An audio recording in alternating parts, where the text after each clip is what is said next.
Have you ever wondered why some pain passes while other pain stays with us for years? Why even after success, discipline, and doing everything right, the heart can still feel lost? Tonight, you'll hear 4 powerful Buddhist stories about suffering, identity, generosity, and the search for peace.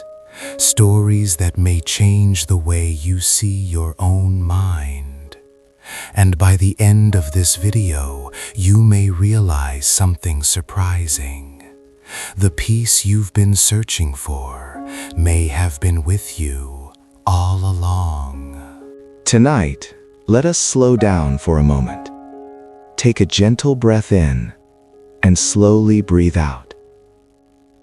In the quiet spaces of life, we often discover the deepest truths. For thousands of years, Buddhist and Zen teachers have shared simple stories that appear ordinary at first, yet carry profound wisdom about the human mind. These stories are not meant to impress us with complicated philosophy. Instead, they help us see something much closer: the nature of suffering, the illusion of identity, the meaning of generosity, and the strange way the mind searches for what has always been here. Tonight, we will explore 4 timeless stories of Buddhist wisdom. Each one reveals a different insight about the way we experience life. And sometimes, the simplest story can open the door to the greatest understanding. So sit comfortably, let your mind relax, and begin with our first story. Our first story begins with one of the most important questions anyone can ask. Why do we suffer? For thousands of years, people have struggled with pain, loss, fear, and uncertainty. But the Buddha offered a powerful insight, one that shows us that suffering may not always come from the world itself. Sometimes it comes from the way the mind responds. Let us begin with the story called The Question About Suffering. Long ago, during one quiet afternoon, the Buddha was sitting with his disciples in a peaceful forest. Tall trees surrounded them, their leaves moving gently in the soft wind. Birds sang quietly in the distance, and the air carried a deep sense of calm. The Buddha often chose places like this to teach, not in busy cities, not in noisy markets, but in the stillness of nature, where the mind could become quiet enough to truly listen. Around him sat many disciples, each one eager to understand the nature of life and the path that leads beyond suffering. On that day, the Buddha was speaking about one of the most important questions a human being can ask: why do we suffer? As the teaching continued, one disciple who had been quietly listening suddenly felt a wave of heaviness in his heart. For many days he had been troubled. He had seen sickness among villagers. He had witnessed the pain of loss. He had felt fear and sadness within his own mind. And the question inside him had only grown stronger. Finally, he stood up and slowly approached the Buddha. He bowed respectfully before speaking. "Master," the disciple said gently, "there is something I do not understand." The Buddha looked at him with deep compassion, his eyes calm and attentive. "Speak freely," the Buddha replied. The disciple continued, "Why do we suffer so much in this life?" His voice carried a quiet sadness. "It seems that wherever we go, pain follows us." He paused before asking the question that had been weighing on his heart. Why is life filled with so much suffering? And more importantly, how can we ever find true peace? The other disciples became silent. Many of them had wondered about the same thing, but had never spoken it aloud. The Buddha did not answer immediately. Instead, he looked slowly around at the gathering of students. Then he turned back to the disciple and spoke with a gentle voice. "I will explain," the Buddha said. "But first, imagine something with me." The disciples leaned closer, ready to listen. "Imagine a person walking through the forest," the Buddha continued. "Suddenly, without warning, that person is struck by an arrow." The Buddha paused for a moment. "The arrow pierces the body," he said, "and of course, it causes great pain. This pain is the first arrow." The Buddha looked at his disciples. "Now imagine something else," he said gently. "The person who has been struck by the first arrow is already in great pain. But then, the same person is struck by another arrow." Confused, the disciples listened as the Buddha explained. "The second arrow is very different. It does not come from the forest. It comes from the mind itself. The mind begins to think, 'Why me? This is unfair. What if it gets worse?' Fear, anger, and despair arise. The first arrow is the physical pain of life, unavoidable. But the second arrow is the suffering we create through our reactions. The second arrow is optional." The disciples sat in silence after hearing the Buddha's words. The idea was simple, yet deeply unsettling. If the second arrow came from the mind itself, then it meant something very important. Much of the suffering people experienced was not created by the world. It was created inside their own thoughts. The Buddha could see the realization slowly forming in their faces, so he continued explaining. "Consider what happens when a person becomes sick," he said. "The body feels pain. This is the first arrow. But then the mind begins to speak. Why is this happening to me? What if I never recover? My life will be ruined."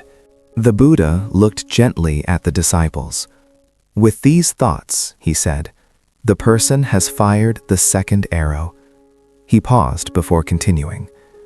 "Or imagine someone who loses something precious, a loved one, a possession, a position in society." The Buddha's voice remained calm. "The loss itself is painful. That is the first arrow. But then the mind begins to resist reality. This should not have happened. I cannot accept this. My life will never be the same." And once again, the second arrow has struck. The disciples now understood more clearly. The Buddha was not saying that pain should be ignored. Pain was real. Pain was part of being human. But suffering, the heavy burden that grows around pain, was often created by the way the mind fought against reality. The Buddha then said something profound. "When the mind does not resist the first arrow," he explained, "the pain remains only pain. But when the mind reacts with fear, anger, and resistance, pain turns into suffering." He looked slowly at the group. "And suffering can become far greater than the original wound." The forest remained quiet. The disciples felt the truth of his words in their own experiences. How many times had they added suffering to their own pain? How many times had their thoughts turned a small wound into something much larger? The Buddha then spoke once more.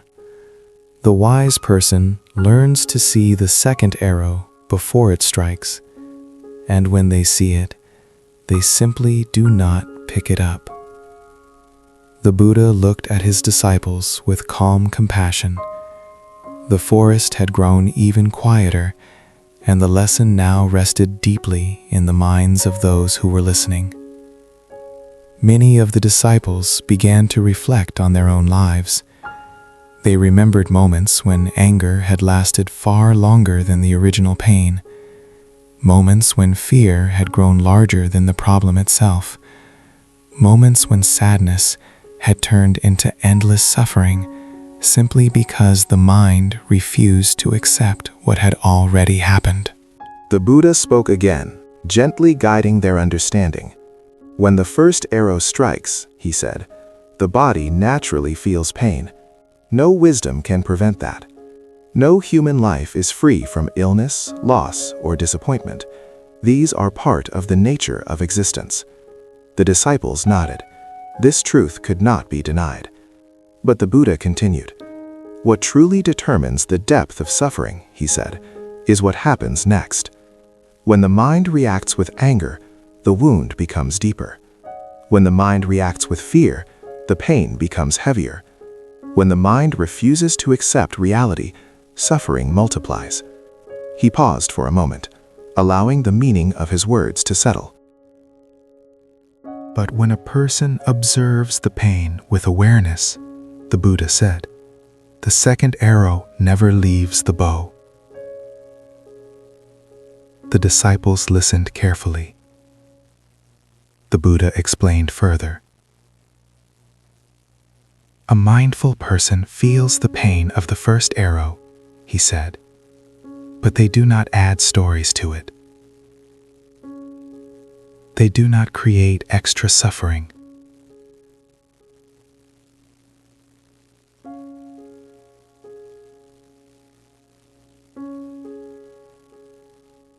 But by understanding the difference between pain and suffering, the disciple bowed deeply. For the first time, he understood something important. Pain was unavoidable, but suffering was not always necessary. And within that realization, a door to freedom quietly appeared. The Buddha ended the teaching with a final reflection. In life, he said, many arrows may strike us. We cannot control all of them, but we can always choose whether we will shoot the second arrow ourselves. The forest became silent once again, and within that silence, the disciples began to see the path to peace more clearly than ever before. The Buddha's teaching about the two arrows reveals how the mind can create unnecessary suffering. But Zen teachers later explored another strange truth about the human mind. Sometimes the thing that traps us the most is our sense of identity itself. We spend our lives protecting the image of who we think we are. But what happens when that identity suddenly disappears? Our next story explores this mystery through the experience of a Zen master who briefly forgot who he was. This story is called Freedom When You Lose Yourself. Story 2: Freedom When You Lose Yourself. Let us begin with a strange story, a story about freedom, but one that begins with loss. Not the loss of money, not the loss of reputation, but the loss of something far more personal, the loss of one's own identity. Many centuries ago, in ancient China, there lived a Zen master named Jikaku. For more than 40 years, he devoted his life to deep meditation and relentless study. Throughout those years, Jikaku practiced the teachings of Zen, studied sacred texts, and guided countless students who came seeking wisdom. Over time, his reputation spread across many provinces. People said that if you wished to understand the true nature of the mind, if you wanted to glimpse the quiet clarity that Zen masters spoke about, you simply needed to visit Master Jikaku. Students traveled across mountains, forests, and long winding rivers to reach his temple. The temple itself became well known throughout the region. Its gardens were carefully tended each day. Ancient pine trees stood silently through changing seasons. Inside the great halls, a peaceful stillness filled the air. One could hear only the gentle footsteps of monks and the soft voices of teachings echoing like distant wind. It was a place devoted to contemplation. But one morning, something very unusual happened. Jikaku awoke from a deep sleep. As usual, he sat upright and prepared to begin his morning meditation. Yet, when he tried to recall his own name, a strange realization spread through his mind. He could not remember who he was. He sat silently on his meditation cushion. At first, he assumed it was merely a passing confusion. But the more he searched his memory, the deeper the emptiness became. He tried to remember. What was his name? Who was he? How had he become a Zen master? Yet inside his mind, there was only an open and silent void. His reputation, his decades of study, and the teachings he had offered to thousands of students, everything seemed to vanish like morning mist under the rising sun. Slowly, anxiety began to appear. After hours of searching his memory without success, Jikaku called for his oldest disciple. When the disciple entered the meditation room, he saw the revered teacher sitting quietly, but with confusion in his eyes. Jikaku spoke softly, his voice trembling slightly. "I have lost myself." He paused before continuing. "I cannot remember who I am. My name, my identity, they have all disappeared." He sighed. "The great teacher Jikaku seems to have vanished." The disciple looked at his teacher for a long moment. He studied the confusion in the old master's eyes. Then something unexpected happened. He smiled. Not a smile of mockery, but a smile of deep understanding. He bowed deeply, deeper than he had ever bowed before. And he spoke gently. "Master, this is wonderful news." Jikaku looked at him with surprise. The disciple continued, "Today you can finally begin teaching." Jikaku did not fully understand what the disciple meant, but he trusted his student. So that day he received visitors as a man without a name. There was no reputation to protect, no pressure to live up to the identity of the great Master Jikaku, no story about who he was supposed to be. There was only a human being, fully present in the moment. And something remarkable happened. The words he spoke that day felt fresh and alive. They were not repeated quotations, nor the same lectures he had given for years. Instead, his words arose naturally from the present moment, simple, yet filled with clarity. Hopefully, the students leaned forward, captivated. They sensed something different. They were not merely listening to a famous master. They were witnessing someone who was completely free of identity, someone who spoke without the weight of reputation. That evening, Jikaku's memory suddenly returned. His name, his life, all of his memories came back as if they had never disappeared. But something inside him had changed. Not his memory, but his understanding. In that brief moment of forgetting who he was, Jikaku had tasted something very rare. He had experienced freedom from identity. From that day forward, he no longer took his name or reputation so seriously. In fact, he sometimes amused his students in unexpected ways. When someone asked his name, he would occasionally respond with different answers. Sometimes he would say, "I am no one." Other times he would say, "I am the man who forgot himself." One day, a student asked him, "Master, what is enlightenment?" Jikaku smiled. Then he answered slowly, "First, become yourself so completely that you disappear." He paused for a moment, then added, "Only then can you truly help others." The story of Jikaku reveals a profound truth. Attachment to identity is a source of suffering. We spend our entire lives constructing an image of who we are. We build roles, achievements, reputations, and stories about our identity.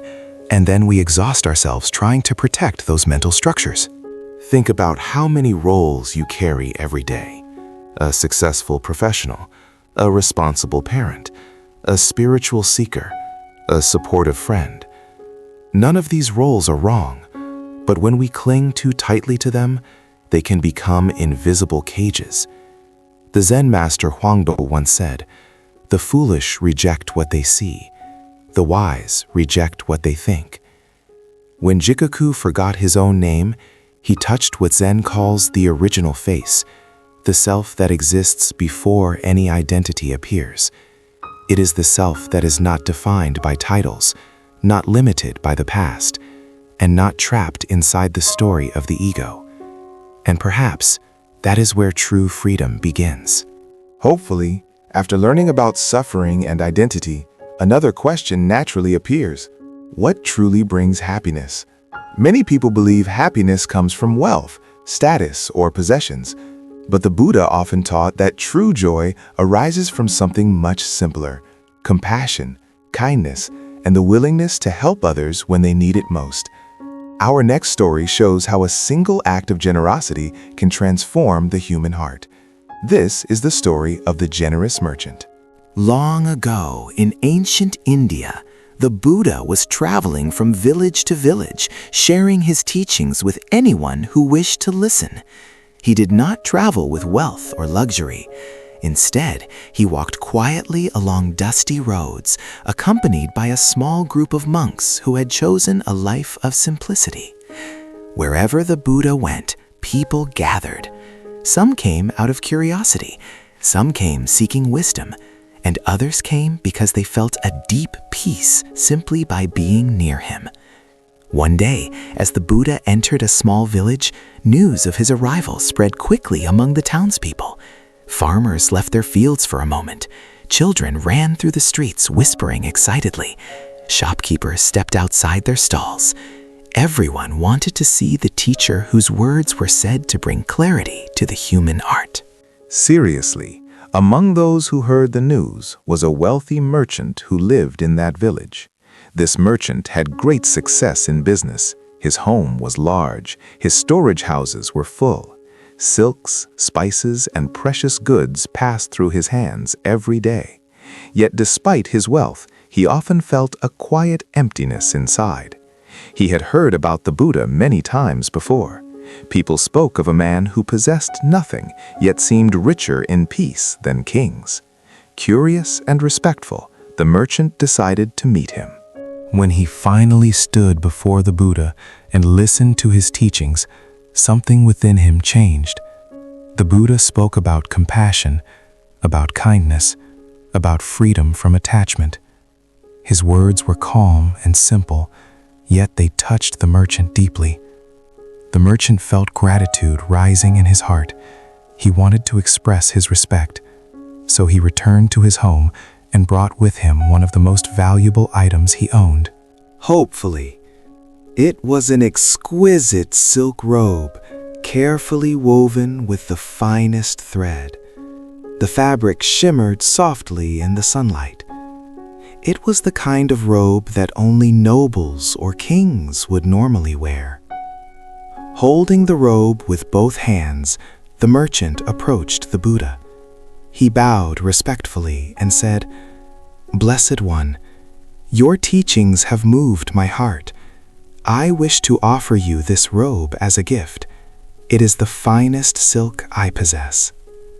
He lifted the robe slightly, presenting it with pride and sincerity.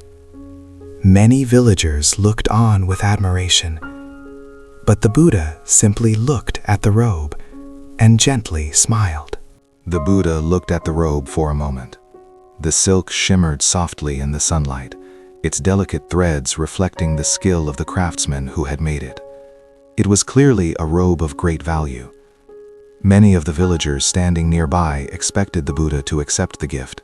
After all, the merchant was offering it with sincere respect. But the Buddha simply smiled, a calm, peaceful smile that carried no desire and no judgment. Then he spoke gently. "Thank you for your kindness," the Buddha said. "Your intention is generous and your heart is sincere." The merchant listened carefully, pleased that the Buddha recognized his goodwill. But then the Buddha continued, "However, I cannot accept this robe." The merchant blinked in surprise. The villagers murmured quietly among themselves. Refuse such a gift?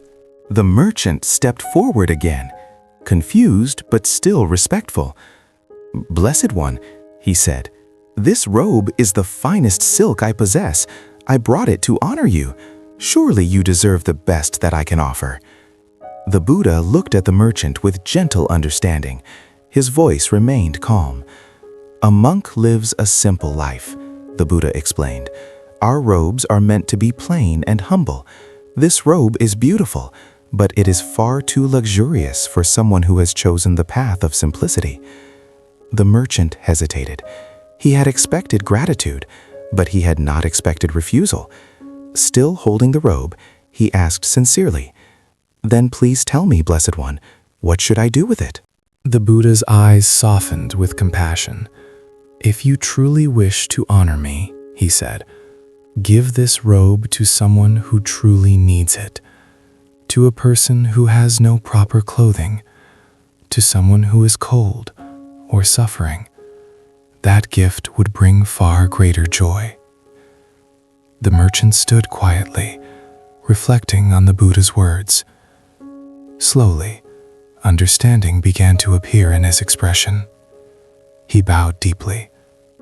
I understand, he said, and with the robe still in his hands, he left the gathering to search for someone who needed it more than the Buddha did. The merchant walked slowly through the village, still holding the silk robe carefully in his hands. The Buddha's words echoed quietly in his mind. Give it to someone who truly needs it. At first, the merchant did not know where to begin. Most of the people he passed looked comfortable enough. Some were farmers returning from the fields. Others were merchants like himself, busy with their daily work. But as he walked further toward the edge of the village, the houses became smaller and the roads quieter. There, near a narrow path beside a group of old trees, the merchant noticed someone sitting on the ground. It was an elderly man. His clothes were thin and worn. The fabric was torn in several places, barely enough to cover his body. The cold wind moved through the village that afternoon, and the man was clearly shivering. His arms were wrapped tightly around himself, as if trying to hold in whatever warmth he could. For a moment, the merchant stood silently, watching him. Only then did he truly understand what the Buddha had meant.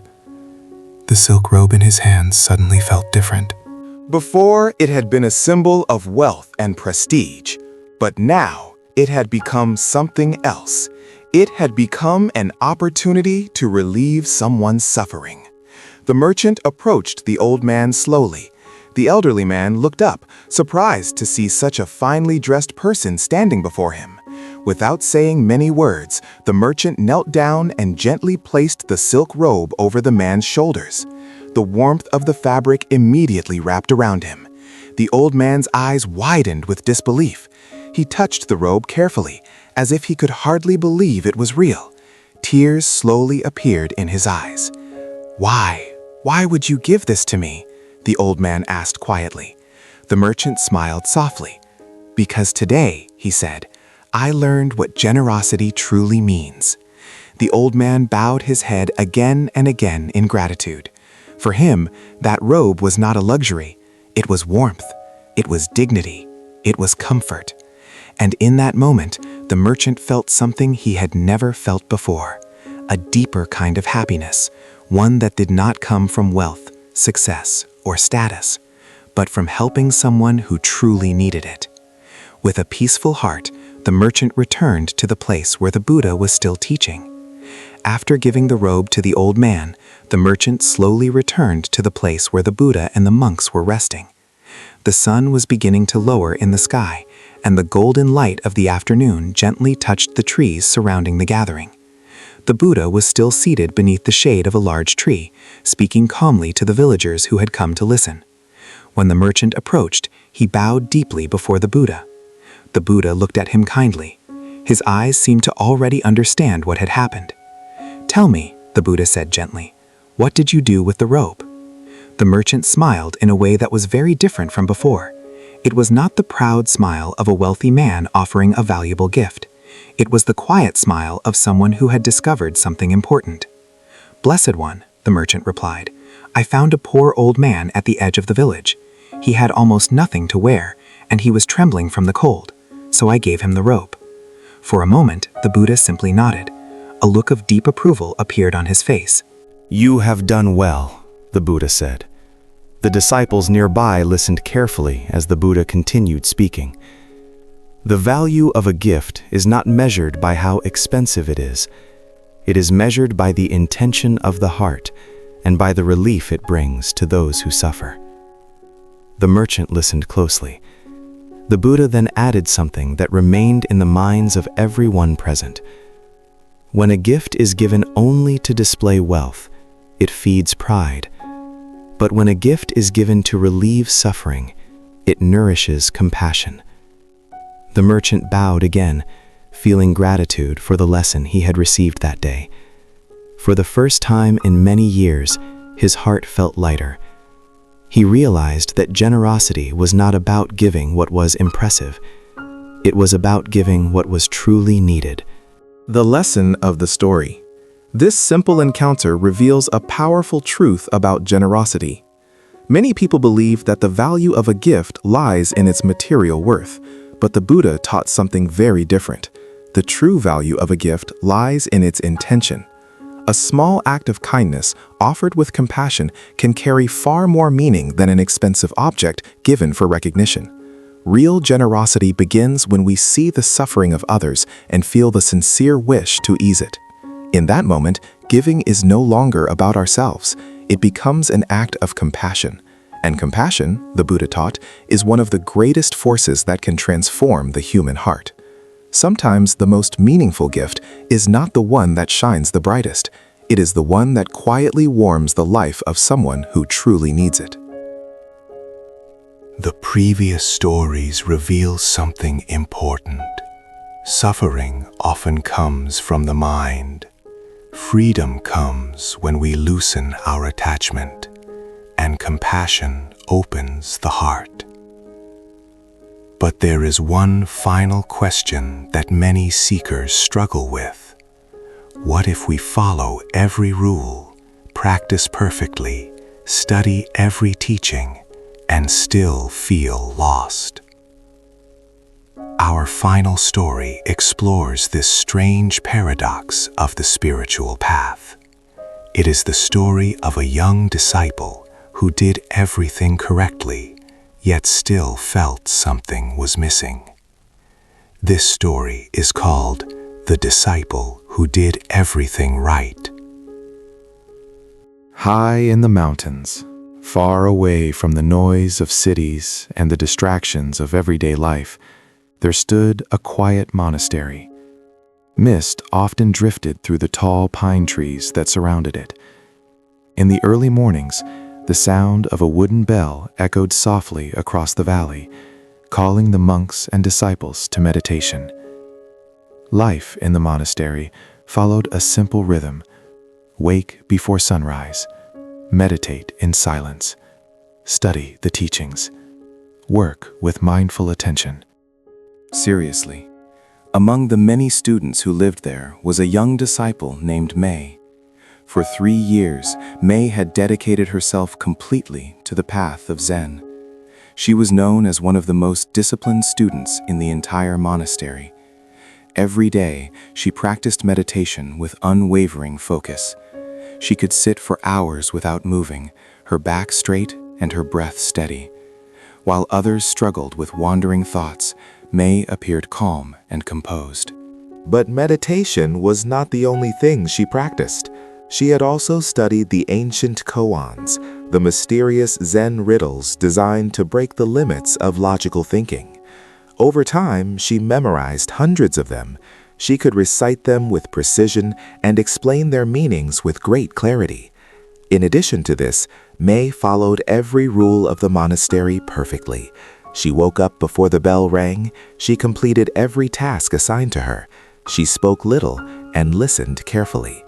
Because of this, many people admired her. Some of the younger students even looked at her as an example of what a dedicated practitioner should be. "May will surely reach enlightenment soon," they often whispered among themselves. "You can see how serious she is. You can see how hard she practices." From the outside, it seemed that May was doing everything exactly right, but inside her heart, something felt deeply unsettled. Despite all her effort, despite all her discipline, she still felt lost. There was a quiet confusion that meditation alone did not seem to dissolve. And as time passed, that feeling only grew stronger. One quiet autumn afternoon, the monastery was especially peaceful.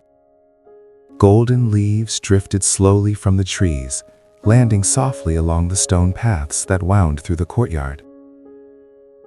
The air carried the cool stillness of the changing season. May had just finished another long session of meditation. Yet as she stood up from her cushion, the same familiar feeling returned. That strange sense of being lost. 3 years had passed. 3 years of discipline. 3 years of study. 3 years of doing everything exactly as she had been taught. And yet, the clarity she had hoped for still felt distant. That day, May finally decided to ask the question that had been quietly troubling her heart. She walked across the courtyard toward the small study, where Master Lin often received students. The door was open. Inside, the master was sitting calmly beside a low wooden table, pouring tea. May bowed respectfully before speaking. "Master," she said softly, "may I ask you something?" Master Lin nodded gently. "Of course." May hesitated for a moment, gathering her courage. Then she spoke the question that had been waiting inside her for months. When will I reach enlightenment? Her voice carried both sincerity and quiet frustration. I have practiced everything you taught. I meditate for hours. I study the koans. I follow every rule of the monastery. She looked down slightly before finishing her sentence. I have done everything correctly. So why do I still feel lost? For a moment, Master Lin simply looked at her. Then something unexpected happened. He raised his eyebrows slightly and looked genuinely puzzled. "Enlightenment," he said. "I'm not sure I understand." May blinked. The master continued with surprising calm. "I have never heard of such a thing. Could you explain to me what it is?" The question struck May like a sudden gust of wind. She stared at him in disbelief. "But Master," she said quickly, "you are enlightened." Master Lin let out a soft laugh. It was not mocking. It was simply light and relaxed.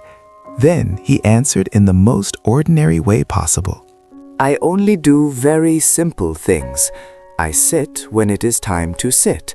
I walk when it is time to walk. I eat when I am hungry, and I sleep when I am tired. He shrugged slightly. Some people find that interesting. Seriously, May stood there, completely confused. This was not the answer she had expected, not after 3 years of practice. Her voice now carried a hint of desperation. "Then why do I still feel lost?" Master Lin looked at her quietly. Then he asked a question that would change everything. If someone is lost, he said, who exactly is the one who feels lost? He leaned forward slightly. Can you introduce that person to me? Master Lin's question hung quietly in the air. Who exactly is the one who feels lost? Can you introduce that person to me? At first, May did not know how to respond. The question seemed simple, almost too simple, but the more she thought about it, the stranger it felt. Of course she felt lost. She had just said so. But now the master was asking something deeper. Who was the one feeling lost? May stood silently for a moment, unsure how to answer. Then she closed her eyes slightly, trying to look inward. She began searching inside her own mind. Surely there must be someone there, the one who had been practicing, studying, and striving for enlightenment all these years. The one who had been meditating for hours every day. The one who had been working so hard to reach the goal. But as she tried to locate that seeker within herself, something strange happened. Every time she thought she had found it, it slipped away. If she looked at her thoughts, the thoughts changed. If she looked at her emotions, they came and went like passing clouds. If she tried to grasp the sense of I itself, it seemed to dissolve the moment she paid attention to it. It was like trying to catch a shadow. The closer she looked, the less solid it appeared. May opened her eyes again, slightly confused. "Master," she said slowly, "I cannot seem to find the one who is lost." Master Lin smiled gently. "Of course you cannot," he said, "because the one who is searching and the thing being searched for are not two different things." May felt something shift inside her mind. For years, she had believed she was a seeker searching for enlightenment. She believed enlightenment was somewhere else, somewhere in the future, somewhere she had not yet reached. But now, the Master's words began to unravel that belief. If the seeker could not be found, then who exactly had been searching all this time? Master Lin continued softly. "You have spent 3 years searching," he said. "But tell me, what if the thing you are searching for has always been here?" May stood silently after hearing the Master's words. What if the thing you are searching for has always been here? The question settled deeply in her mind. For 3 years, she had believed that enlightenment was something far away, something difficult, something that could only be reached after enough meditation, enough discipline, enough understanding. She had imagined it like a distant mountain peak, a place she would one day climb to after enough effort. But now, that entire idea began to tremble. If enlightenment was already here, then what exactly had she been chasing all this time? May sat down slowly on the wooden floor across from Master Lin. She closed her eyes again. This time she did not search with the same urgency as before. Instead, she simply observed. She watched her breathing. Inhale, exhale. She noticed the sounds of the monastery outside, leaves brushing in the wind, a distant wooden bell, the quiet footsteps of monks passing through the courtyard. Everything was happening exactly as it was. Nothing needed to be added. Nothing needed to be removed. Then a realization slowly began to appear. All those years she believed she was searching for something missing. But in truth, nothing had ever been missing. The mind had simply been creating the idea of a goal, a future moment where everything would finally feel complete. But that future moment had never actually existed. The search itself was the illusion. May opened her eyes. For the first time since she had entered the monastery, her expression looked completely relaxed. Master Lin watched quietly. He did not ask whether she had understood. Instead, he simply poured another cup of tea. After a moment, May spoke softly. "So the seeker and what is being sought are the same." Master Lin nodded.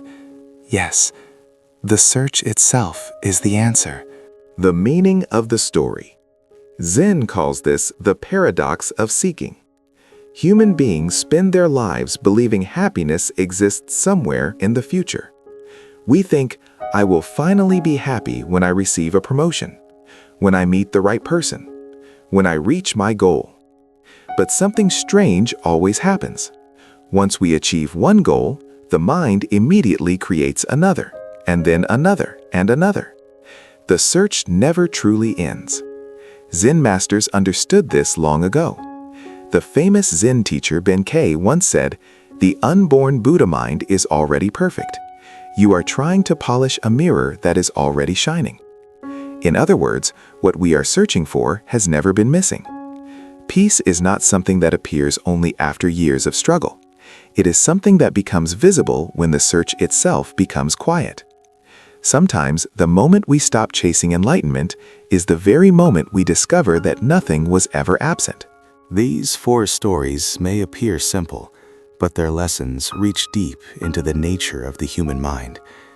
The Buddha showed us that suffering often comes from the second arrow we create ourselves. Zen masters remind us that the identity we cling to can quietly imprison us.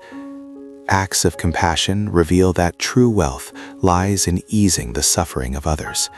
And sometimes, the greatest discovery comes when we realize we have been searching for something that was never missing. The wisdom of these teachings is not something that must be believed. It is something that can be observed directly in everyday life. The next time pain appears, notice whether the second arrow follows. The next time the mind begins searching for something more, pause for a moment and ask, what if nothing is missing right now? Because sometimes the peace we are looking for has been quietly present all along.